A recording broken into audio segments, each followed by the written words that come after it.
My son said I signed apologies, not paychecks, and that sentence changed everything. When my son said it, I didn't react. That's what surprised everyone later. We were at our favorite restaurant, the kind of place where they knew our order by heart. He looked me straight in the eye and said, "Mom's boss signs paychecks. You just sign apologies?" Then he just went back to eating, like he hadn't just shattered something inside of me.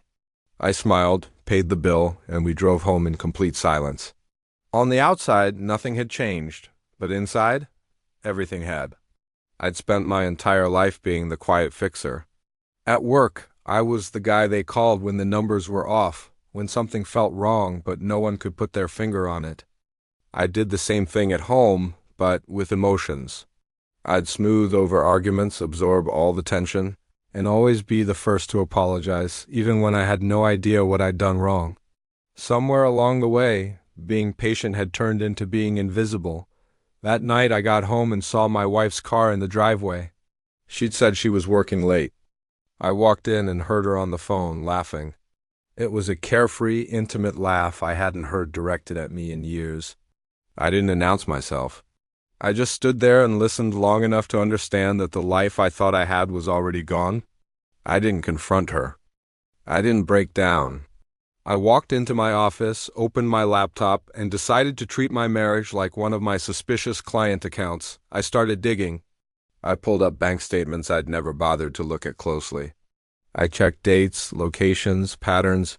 It's funny, once you stop lying to yourself, the truth isn't very hard to find. There were trips that didn't make sense, expenses that had no explanation, gifts I'd never seen.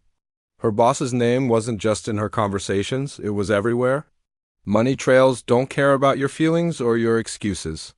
Over the next few days it got worse. This wasn't just an affair.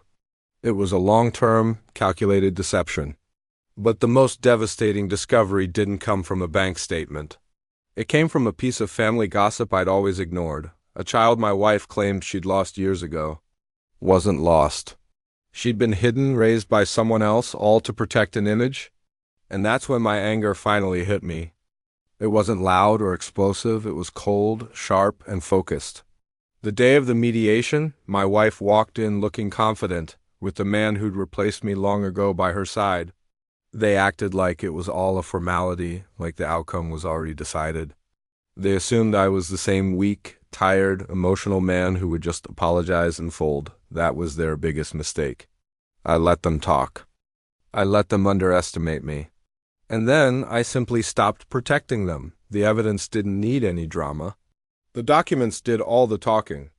Contracts, clauses, violations they'd never bothered to read because they never thought it would matter. You could feel the air change in that room. Confidence evaporates fast when you lose control. My wife looked at me like she was seeing a stranger. And maybe she was. I wasn't the man who signed apologies anymore. I was the man who signed decisions. The divorce wasn't messy. It was surgical. Assets were divided based on reality, not on stories. Custody was determined by truth, not manipulation. The man who thought he'd won a family ended up losing his career. The woman who thought she could rewrite history learned that lies don't age well under a spotlight. The hardest part wasn't the legal battle. It was rebuilding my relationship with my son.